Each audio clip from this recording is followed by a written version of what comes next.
Hello po mga kababayan, si Dante Maravillas. Update namin po kayo sa mga kaganapan dito sa amin. Tuloy-tuloy ang clearing operations po after na makalampas na dito sa amin po ang bagyong si Uwan. Yan yung Legazpi Boulevard mga kababayan.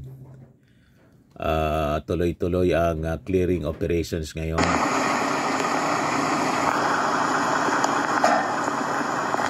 May manaka-nakapang pagbagsak ng ulan. At may ano pa din, medyo mahangin pa din po. Ayan. Yung mga natumbang poste ng ilaw, street lights po. Barangay Toro Boulevard, Legazpi City, Legazpi Boulevard. Ito yung video na kuha ng aming Mayor Hisam Ismail. Tuloy-tuloy sila sa putol ng mga na tumbang siya yung aming mayor, napakabata pa. Talagang hands-on siya. Lumalabas. Dating barangay captain po siya kasi. Kaya maasikaso, mga kababayan, pakinggan natin yung sinasabi niya. Approach naman po ang bigla para magtabang, para magkapitog po ini, mga gatutra, kasi may pedaling. Alam ko po, nakulo ng apot o request kasi po yung mga padamang Legazpeños, pero syempre pupunan na po muna as ipa-priority na ang National Highway kasi para po sa true input na National Highway yun, unang lilinisin syempre para madali yung panahon dito na pagsabot yung biyahe ng mga tao. Tapos ang mga national agencies, ang City Government of Legazpi, sin ang gabos po nagtarabangan para sa bahay at yung kapakaskas na pag-ipuhan o pagpakaray as of now kami yaw lagi yung mga uniform personnel tamong matabang sa mga people po stay po kung nakita gabos habang ay pagpapito. So wag mo nang lumabas daw kasi nasa clearing operations pa. Alang tao ang mga tigis na komodor Pilipana. Salamat namin sa pagsabot. Patagos po ko tayong magkaparo. Kasi unang-una, siyempre, peligroso pa, mahangin pa, baka may mga matumba pang mga punong kahoy, kundi mga power lines, poste ng kuryente, diba? So, peligroso pa, wag mo nang lumabas. Yun ang advice, hanggat hindi pa nalilinis po. Lilinisin mo na para maiwasan yung aksidente. O, diba? So, tulong-tulong po yung public works, tapos yung local government, sa yung Bureau of Fire Protection, sa clearing operations ng mga natumbang kahoy sa kalsada. Para makabukas, maayos na po, balik sa normal yung buhay ng mga tagalungsod ng Legazpi. O, di ba pa? So, ang daming lilinisin po. Yan Barangay Ibalon, Barangay Sintro pala to. Sentro ng Legazpi. Rizal Park. Si Mayor Hisam. Ito kasi yung under construction ng Ibalon Elementary School. Bumagsak yung bakod. Kanina, bahang-baha dito po, hanggang dito sa park. Baha siya. Pero ngayon, humupa na.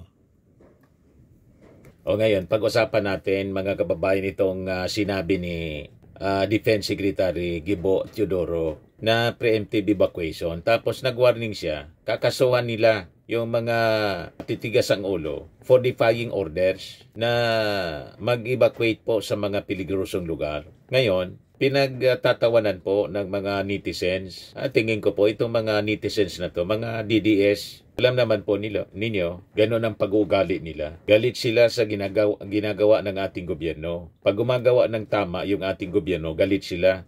Kung hindi galit, pinagtatawanan. Yan po, mag-preemptively evacuate na po tayo upang hindi sa huli hihingi ng rescue. Nalalagay kasi sa panganib ang buhay ng ating mga kapulisan, sundalo, bumbero at Coast Guard. Tama naman po. Yun ang sinasabi natin. Based sa aming experience, ganun. Di ba, ulit-ulit sinasabi ko, sa Bulacan, several years ago, matigas yung ulo ng mga tao, na trap sa baha. Walang magagawa kundi pilit din yung mga rescuers po kasi trabaho nila. Kasama yung mga rescuers po sa mga namatay. Yan Bagyong Karding, flash floods. 5 rescuers in Bulacan killed during Typhoon Karding. Di ba? Yan ang mga bad experiences na dapat hindi na po maulit. Kaya ganun ang naging order ng ating Defense Secretary at NDRRMC Chairman, si Gibo Teodoro. Pinagtatawanan po. Yan sabi ni Gibo, wag nang matigas ang ulo. Nakiusap si Defense Secretary Gilbert Teodoro sa publiko na sumunod sa mga otoridad kapag nagpapatupad ng preemptive evacuation sa mga tatamaan ng Super Typhoon Uwan. Ayon sa kalihim, marami pa rin ang hindi sumusunod kapag pinalilikas ng maaga kaya nalalagay sa peligro. Babala ni Secretary Teodoro, labag sa batas ang hindi pagsunod sa forced evacuation. Base naman sa datos ng Office of Civil Defense, umabot na sa halos 1 milyon ang inilikas dahil sa bagyo. Tapos tingnan ninyo ang mga reactions po. May mga nakatawa. Ang nakatawa, 2009 ang nakatawa. Bakit ninyo pinagtatawanan? Ang tamang estratehiya para maiwasan natin yung casualties and injuries. Bakit ninyo pinagtatawanan? Yan ang problema sa atin po Nawala na sa tamang katinuan, tamang kaisipan. Ang iniisip ng ating gobyerno, kapakanan ninyo. Hindi man pwedeng isubo ng mga rescuers yung buhay nila. Sabi nga natin, di man sila Superman na pwede silang lumipad anytime at pwede ko yung i-rescue. Di ba? So nalalagay sa peligro yung mga kapulisan natin, yung mga sundalo, yung mga bumbero, yung Coast Guard, yung Navy, lahat ng mga volunteers nalalagay sa peligro sa katigasan ng ulo ninyo. Sabi dito ng mga nag-react mga kababayan, nakakatawa mga comments, ang daming mabababa talaga ang comprehension level. Tama naman yung statement, part ng mitigation process yan. Sa mga national disaster, in preemptive evacuation, mas mahirap mag-rescue kung critical na ang sitwasyon. Pwedeng pareho na mapapahamak ang i-rescue at rescuers o mahihirapan na puntahan ang i-rescue kung challenging na sobra ang sitwasyon at lokasyon. Masyado kasi kayong politikal maski oras ng kalamidad, mga panatiko sa politiko. Tama mga kababayan. Napakalakas ng bagyo at napakalakas ng ulan. Ayan buong Pilipinas sakop. You see? Super typhoon siya. Pagkatapos ganun yung mga pag-uugali ninyo. Gusto ninyo ito. Tingnan ninyo ito. Sa Aurora. Ayan, mga kababayan, Patik, Dingalan, Aurora. Kasi ayaw pang magsipaglikas. Ayan You see? Nagkakagulo sila. Di ba? Ayaw magsipaglikas. Yan talaga ang aabutin ninyo. Nasa tabing dagat. Storm surge, mga kababayan siya. Napakalakas ng alon. Guys, itong bahay. Ito na. Ito ang seawall. Dahil po sa storm surge. Yan May mga tao pa. Peligroso siya. You see? Mga kababayan. Kasi gustong-gusto nilang kumuha ng video. Gustong-gusto nila ng excitement, ng thrill. Kaya nga dito sa amin, sabi ng aming mayor, huwag mo nang lalabas, magki-clearing operations muna kami. Kasi baka may mga kahoy na biglang matumba. I-clearing muna natin. O may mga kawad ng kuryente. O may mga yero na ilipad. Kailangang linisin muna natin. At kailangang humupa muna yung ulan. Humupa muna yung malakas na hangin. Before na lumabas, ako nga, taga-media ako, sanay kami sa mga ganyang operations. Kasagsagan ng bagyo, yung mobile unit namin, sinasalubong yung malakas na bagsak ng ulan at hampas ng hangin. For more than, almost 40 years. Ganun yung ginagawa namin. Pero ngayon, wala na ako retired na ako sa mainstream media, hindi ko na ginagawa. Kasi, Bakit pa ako gagawa ng ganon? Ilalagay ko lang yung sarili ko sa peligro. So dito na lang tayo sa bahay and bukas lalabas kami para tingnan yung paligid kung okay na. At pagtapos na po yung clearing operations na ginagawa ng ating mga authorities. Pag na tayong dumagdag sa problema, di ba? Ang titigas ng ulo. Pag nadisgrasya, ayon, isisisi natin sa ating mga authorities. Ang masaklap, pinagtatawanan pa natin yung ating mga authorities sa kanilang warning. Iisa lang yung buhay po natin. Huwag ninyong sayangin po at ilagay sa peligro pati yung mga rescuers natin. Hindi man sila mga Superman. Pinagtatawanan pa ninyo yung sinabi ni Gibo Teodoro. Anong nakakatawa doon? Pag nadisgrasya kayo, iiyak-iyak kayo tapos ituturo ninyo yung gobyerno. Nasasabihin ninyo, walang ginawa. May ginagawa yung gobyerno, pinagtatawanan ninyo. Anong klaseng mga tao kayo? Ito, dapat aurora pa din ito. Tingnan ninyo. Nagkakagulo sila. Munti ka na mga kababayan, yung matanda. Munti ka na. Maano do. Si Lola bilinan niya. Tapos yung lolo nila. Kita ninyo. Nagkakagulo sila. Gustong-gusto nila na mag-video.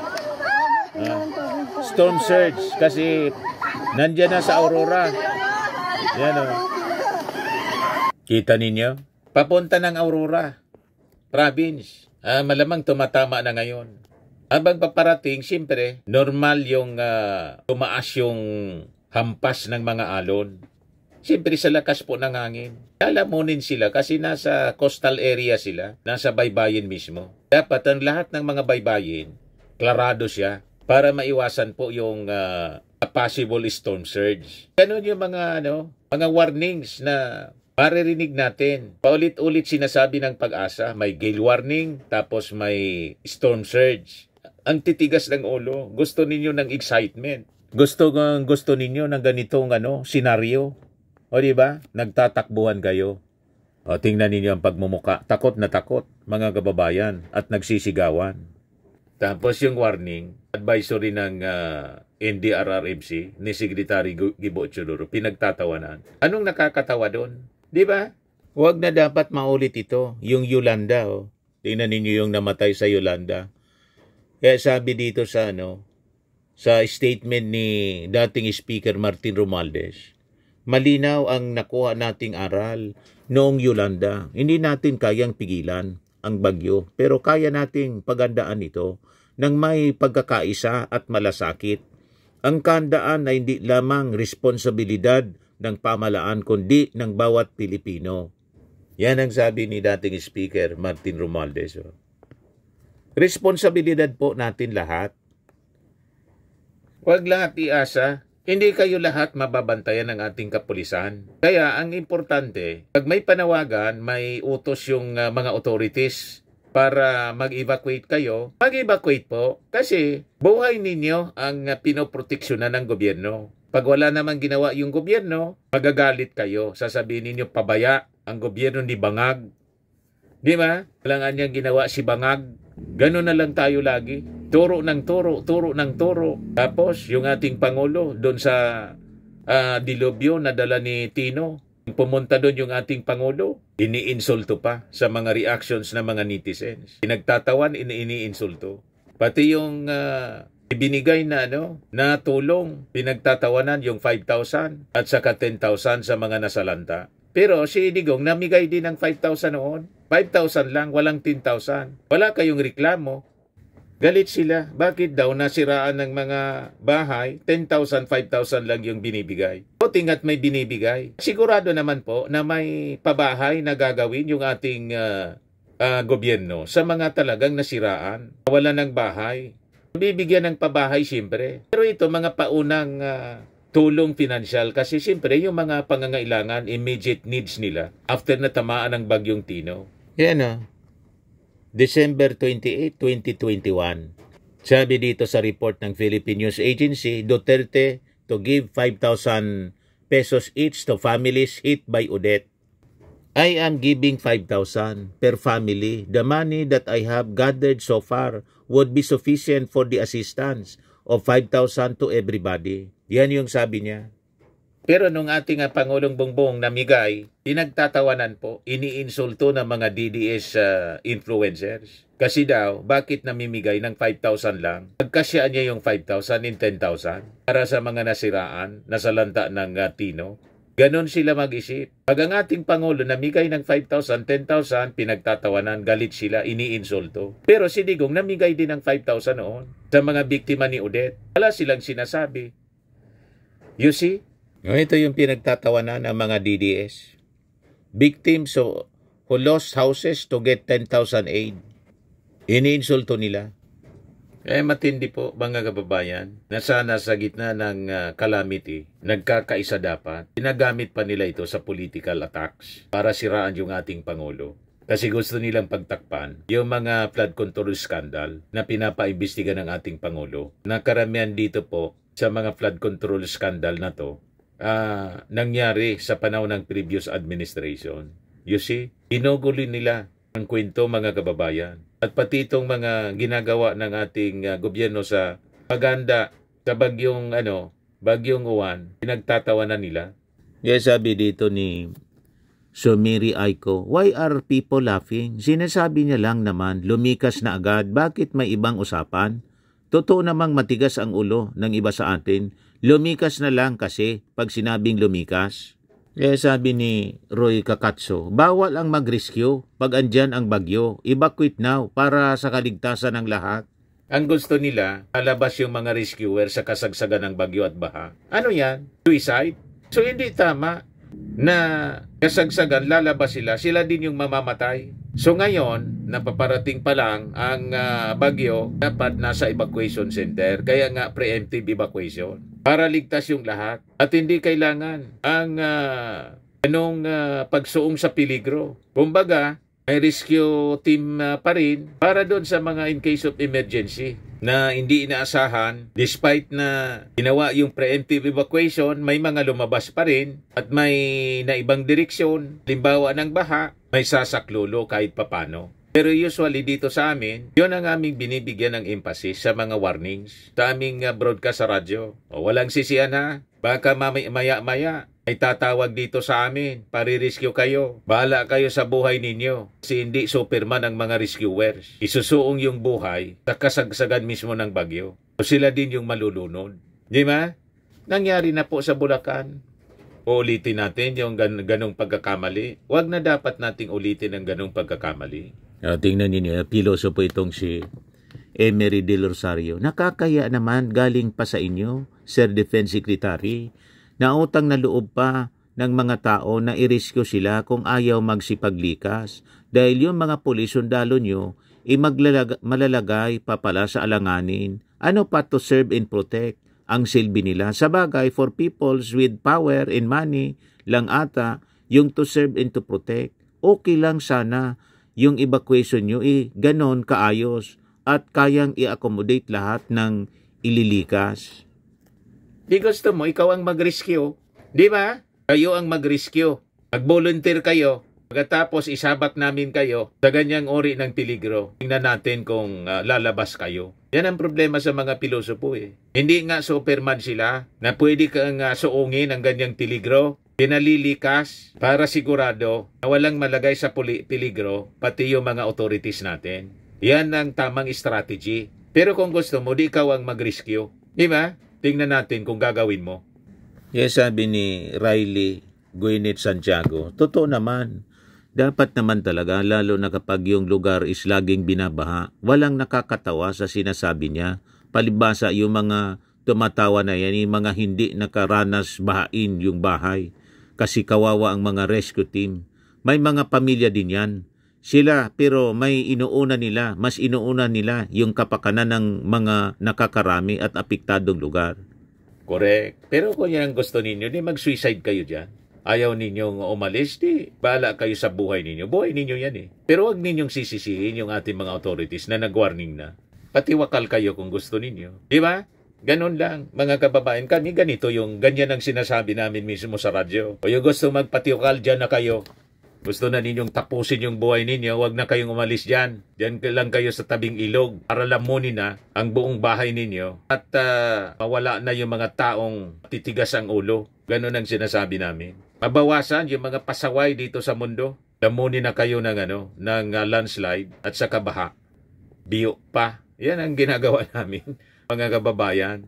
Anong ako nasa mainstream media pa, nag-aangkor ako during typhoon. Lagi ko yung sinasabi. Sabi ko, hindi ko kayo tinatakot. Pero sasabihin ko sa inyo, sawang-sawa na kami sa pagwa-warning sa inyo. Kung gusto ninyo magpatiwakal, pala kayo sa buhay ninyo. Isasama namin kayo sa casualties. Ayun. Because of that, zero casualty kami dito sa amin kasi takot sila na walang sasaklulo sa kanila.